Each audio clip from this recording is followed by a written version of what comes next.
Hey, yeah. Work no. Work no.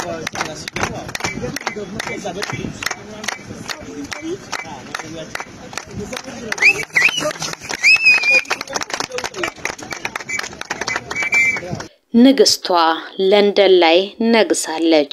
ብዙዎች ስለ ንግስቷ ያወሩ ነው። የዓለምን ክብረ ወሰን መስበር ስለቻለችው በጊነስ ኦፍ ቡክ ኦፍ ሪከርድስ ላይ ስሟን ማስመዝገብ ስለቻለችው ትጉ ሯጭ ብቻ ሳይሆን ቆንጆም ስለሆነችው ስለ ትዕግስት አሰፋ እያወራ ነው። ከትዕግስት አሰፋ ጀርባ ግን ማን እንዳለ የተዘነጋ ይመስላል። የሰው ደመ መራራ ነው። የተናገረው ሁሉ የሚከርበት ለበጎ የተናገረው ለበጎ ሐሳብ የሰራው ነገር ሁሉ ደመ መራራ እንደሚባሉት የሚገንበት ከቤተ መንግስት እስከ ተራው ሰው ስሙን አላምጦ የተፋው ግን ስራውን የዘነጋለት ሰው ነው። ከትዕግስት አሰፋ ጀርባ ከንግስቷ ጀርባ ንጉሱ አለ።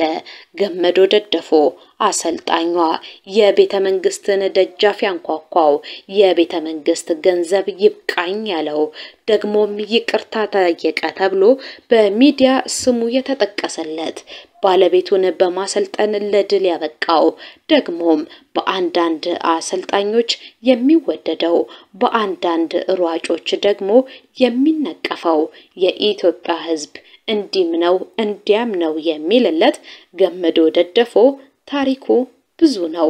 የሰራው ብዙ ነው። የሰራው ስተት የተናገረው ነገር የፈጸማቸው ነገሮች ሁሉ ለሱ መታወቅ አንድና ሁለት እያሉ አስተዋጽኦ ተወተውለታል። ግን ስለ ሰውየው የምንሰማው የምናቀው ብዙ ነው። ገመዶ ደደፎ ማን ነው? ከሁሉ ስፖርታችን ምላሽ ታገኛላችሁ። ይህን ሰው በአብዛኛው የምናቀው ከ33ኛው የፓሪስ ኦሎምፒክ ጨዋታዎች ጋር ተለያይዞ ነው። በኢፌድሪ ፕሬዝዳንት ሳህለወርቅ ዘውዴ የእውቅና ሽልማት በተዘጋጀበት ጊዜ ሽልማቱ አንሶናል ሲል ተናገረ። 2 ሚሊዮን ብር ሽልማትን አልቀበለም አለ። በማግስቱ ደግሞ ይቅርታ ጠይቋል። በጉዳዩ ላይ ተጸጽቷል የሚል መረጃም ወጣ። እንባውጥቶ እያለቀሰ የሰራውት ነገር ስህተት ነው አለ። ስህተት ከሆነማ እመን ተባለ። አመነ። አሰልጣኝ ገመዶ ደደፎ በቤተ መንግስት ለሰራው ስህተት እኔ ኃላፊነቱን እወስዳለሁ ካለ በኋላ አንዴ ስሙ ሲወደስ አንዴ ደግሞ ሲወቀስ ከረመ። የጀግናዋ አትሌት የግል አሰልጣኝ የጀግናዋ አትሌት ባለቤት የሆነው ገመዶ ደደፎ በአሰልጣኝነት 20 ዓመታትን አሳልፏል። አርሲ ተወልዶ ሆለታ አድጓል። አሰልጣኝ ከመሆኑ አስቀድሞ ከጣሊያናዊ ማናጀር ጋር በመሆን አትሌቶችን ይመለምል ነበር። መርጦም ያስቀጥር ነበር። በሂደቱ ዳበረ። ዕውቀትን ከአስኳላው ተቋደሰ። ወደ አሰልጣኝነቱ ሰተት ብሎ ገባ። በርካታ አትሌቶችን ከስሩ በማሰልጠን ይታወቃል። ለንደን የገድ ከተማዬ ነች ሲል ይናገራል። በተደጋጋሚ አትሌቶቹን በለንደን ማራቶን ላይ በማሰለፍ ይታወቃል። በማራቶኑ ሳተና የሆኑትን ትዕግስት አሰፋንና ታምራት ቶላን በማሰልጠንና ለድል በማብቃት ይታወቃል። በማራቶን ውጤት ማምጣት የጀመርኩት በዱባይ ማራቶን ነበር። አትሌቶቼ በዱባይ ማራቶን በወንዶችና በሴቶች በተደጋጋሚ ማሸነፍ ችለዋል። ይህች ከተማ የድል ከተማ ነች ይላል። እውነት ነው። ሰሞኑን የሆነውም ይሄው ነው። ትዕግስት አሰፋ ሪከርድ በመሰባበር አዳዲስ ታሪኮችን በማጻፍ ጅምር ያሸነፈችው ለንደን ላይ ነው። የድል ከተማዋ ለአሰልጣኙ የተረፈች ትመስላለች። ገመዶ ሳሰለጥን የተረጋጋው ነኝ። የተረጋጉ አትሌቶችን ማሰልጠን ችያለሁ። ዱባይ ላይ ነግሰው ካነገሱኝ መካከል ደግሞ በርካቶችን መጥቀስ እችላለሁ። አሰለፈች መርጊያ 2011 2012 2015 ማሸነፍ ችላለች። ለሚ ብርሃኑ በዱባይ ተደጋጋሚ ስኬቶችን ማሳካት ችሏል። የከተማ ለኔ ምርጡም ነው ይላል። 2016 የሪዮ ኦሎምፒክ ተከስቶ ነበረ። እስከ ቶኪዮ 2020 የኦሎምፒክ ውድድር ገመዶ ደደፎ መልካም አልነበረም ያሳለፈው ጊዜ።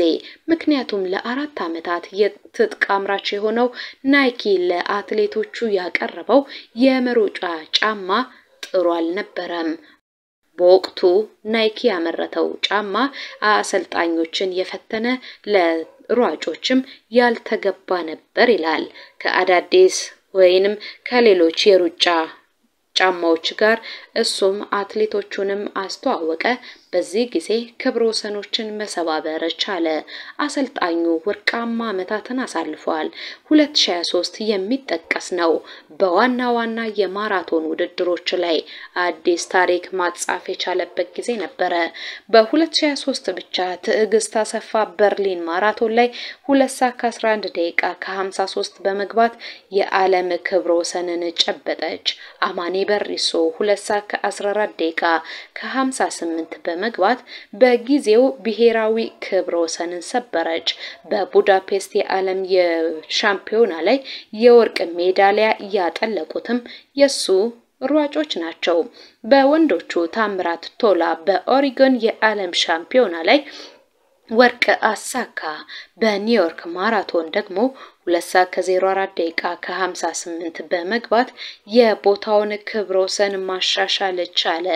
ሌላው አትሌት ሲሳይ ለማ ከወር በፊት በተካሄደው የቫሌንሺያ ማራቶን 2 ሰዓት ከ01 ደቂቃ ከ48 በማጠናቀቅ የቦታውን ክብረ ወሰን በማሻሻል ጭምር አትሌቱ የአሰልጣኙን ብርቱነት አሳየ። በትራክ ውድድሮች ላይም የሚታወቁ አትሌቶች የሱ ፍሬዎች ናቸው። ዮሜፍ ቀጀልቻ በአሰልጣኝ ገመዶ እየተመራ በማራቶን በግማሽ ማራቶን ቫሌንሺያ ላይ 57 ደቂቃ ከ41 በመግባት ነበረ ብሔራዊ ክብረ ወሰንን መጨበጥ የቻለው። ከ2 አስርት በላይ በአሰልጣኝነት ያሳለፈው ገመዶ የተለያዩ አትሌቶች ከ27 በላይ የውድድር ክብረ ወሰኖችን እንዲያሻሽሉ አግዟቸዋል። በእነዚህ ጊዜያት ውስጥ 200 በላይ አትሌቶች ማሰልጠን ችሏል። ጀማሪ አትሌቶችን መጥቀስ ሳይቻል ማለት ነው። የዓለም የማራቶን ውድድሮችን በበላይነት ያጠናቀቀው አሰልጣኙ ተራራ መውጣት ቀላል ነው፣ መውረድ ግን ከባድ ነው በማለት ውጤቱን አስጠብቆ የመዝለቁን ጉዳይ ይናገራል። በአትሌቲክስ በድካምና በጥንቃቄ መካከል የሚገኝ ስኬት ማማ ላይ መውጣት የሚቻልበት ነው። በትንሽ ስህተት ደግሞ ከቦታው ልትወርድ ትችላለህ ሲል የስራውን ፈታኝነት ይናገራል። አትሌቶቻችን በጣም ጠንካሮች ናቸው። የነሱ ታታሪነትና ጥንካሬ ለማስረዳት ቃላት የለኝም ሲል ይመሰክርላቸዋል። ከዚህም ባሻገር በአትሌቲክሱ ውጤት ለማምጣት ከአትሌቲክሱና ከአሰልጣኙ በዘለለ የቤተሰብ ሚና ትልቅ ነው ሲልም ይናገራል። በተለይ በማራቶን ታይቶ በማይታወቅ መልኩ ከውድድር ወደ ውድድር በወራት ልዩነት በሰዓት ልዩነት ይሸጋገራሉ። ይህንን ተከትሎ አትሌቶች የሚያስመዘግቡት ውጤት ከዶፒንግ ጋር ስለሚያያዝ ያለውንም ስጋት ሲናገር ብዙዎች ይተቹታል። እሱ ግን ይገሰግሳል። የአንድ ማራቶን ውጤት ከ2 ሰዓት በላይ ይበቃል ሲልም ይናገራል። አትሌቶቼ ከ2 ሰዓት በታች እንዲገቡ ፈልጋለሁ፣ እንዲያሸንፉ ፈልጋለሁ፣ ታሪክ እንዲያስመዘግቡ፣ የታሪካቸው ተጋሪ እንደሆንም እኔ እፈልጋለሁ ሲል ይናገራል። መፈለጉን ብቻ አይደለም በተግባርም ነው የሚናገረው።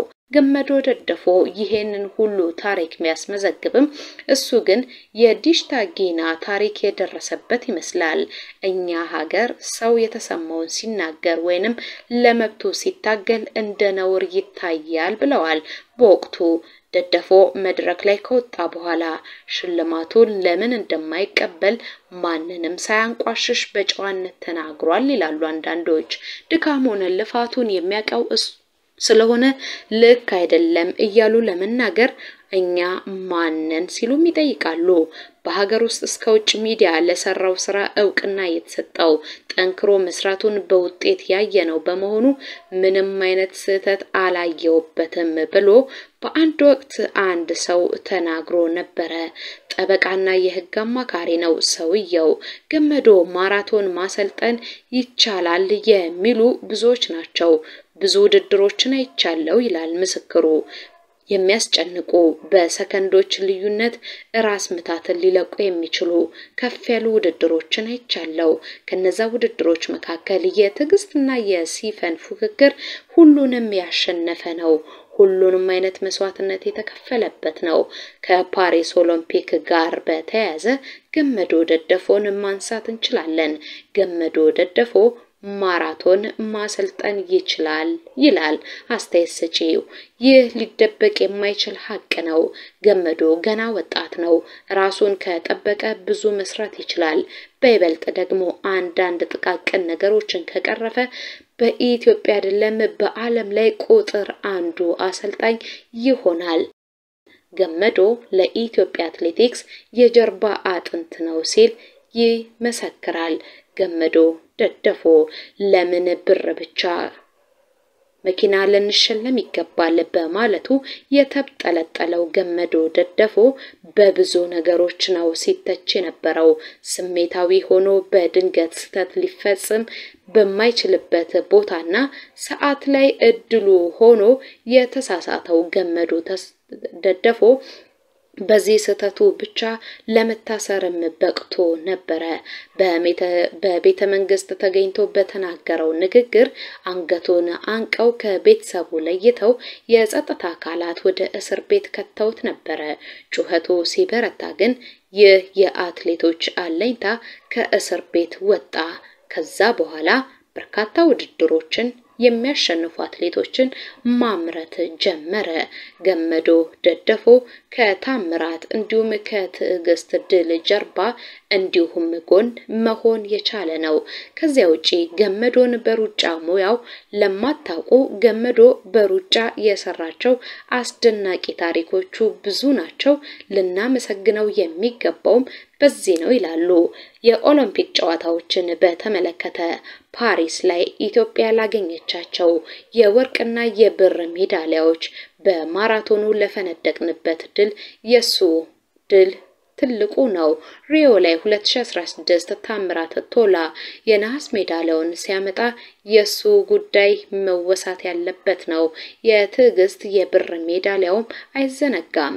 በርሊን 2009 ወርልድ ቻምፒየንሺፕ ላይ አሰለፈች መርጊያ የብር ሜዳሊያውን ያመጣችው በሷ አማካኝነት ነው። ለንደን 2017 ቻምፒየንሺፕ ላይ ታምራት ቶላ የብር ሜዳሊያውን ማምጣት ችሏል። ይሄም የገመዶ ደደፎ የግል ጥረት ነው። ኦሪገን ላይ 2022 ላይ የወርቅ ሜዳሊያ እንድናመጣ የሆነው በገመዶ ደደፎ አማካኝነት ነው። አማኔ በሪሶ ቡዳፔስት ላይ 2023 የፈነደቅንበትን የወርቅ ሜዳሊያ ያመጣችው በገመዶ ደደፎ ነው። ትዕግስት አሰፋ የዓለም ሪከርድን የጨበጠችው በገመዶ ደደፎ አማካኝነት ነው። ዮሜፍ ቀጀልቻ፣ ሀዊ አበራ፣ ታምራት ቶላ በተደጋጋሚ የዓለም ክብረ ወሰኖችን ሲሰባብሩ ከጎናቸው የነበረው ይኸው አሰልጣኝ ገመዶ ደደፎ ነው። በርሊን ማራቶንን በልዩነት እናንሳ። አበሩ ከበደ፣ አጸደ ሀብታሙ፣ ትርፊ ጸጋይ፣ ጉያ አዶሎ፣ ትዕግስት አሰፋ፣ ትዕግስት ከተማ ሁሉም የሮጡትና ያሸነፉት በርሱ ስር ሆነው ነው። ቦስተን ማራቶንን እናንሳ። 4 አሸናፊዎች አሉ። 4ቱም አሸናፊዎች በገመዶ ደደፎ የሚሰለጥኑ ናቸው። ለሚ ብርሃኑ፣ አጸደ ባይሳ፣ ወርቅነሽ ደገፋ፣ ሲሳይ ለማ። ቶኪዮ ማራቶን 6 አሸናፊዎች ተገኙ በየዘመናቱ። አጸደ ሀብታሙ፣ አበሩ ከበደ፣ ትርፌ ጸጋዬ፣ ብራኔ ዲባባ እንዲሁም ታደሰ ቢቂላ። እነዚህ ሁሉ የሰለጠኑት በገመዶ ደደፎ ነው። ለንደን ማራቶን 3 አሸናፊ አትሌቶችን ብቅ አድርጓል። አሰለፈች መርጊያ፣ ሲሳይ ለማ፣ ትዕግስት አሰፋ። የሁሉ የሆነው በገመዶ ደደፎ ነው። ኒውዮርክ ማራቶን ላይ አንድ አሸናፊ ተገኘ። እሱም ታምራት ቶላ ነው። የሚሰለጥነውም በገመዶ ደደፎ ነው። ገመዶ ደደፎ ድንቅ የሆኑ ከሜዳ ውጪ በሚደረጉ ውድድሮች ላይ ማሸነፍ ብቻ ሳይሆን ሪከርድ መስበር የሚችሉ የሀገራችንን ፈርጥ የሆኑ አትሌቶች ማውጣት የቻለ ድንቅ አሰልጣኝ ነው። አሰልጣኝ በዚህች ሀገር ስሙ አይነሳም። ልክ ከሙዚቀኛው ጀርባ ሳክስፎን፣ ኪቦርድ እንደሚጫወቱት ሙዚቀኞች ማለት ነው። የሱ ስም ግን በአወዛጋቢነቱ እየተነሳ ነው። ምን ትላላችሁ? ለገመዱ ደገፎ እንኳን ደስ ያለ እንኳን ውጤታማ ሆን እንለዋለን። እናንተስ ምን ትላላችሁ? ገመዱ ደደፎ ጀግና ነው ወይስ? ኮሜንት ላይ እንጠብቃችኋለን።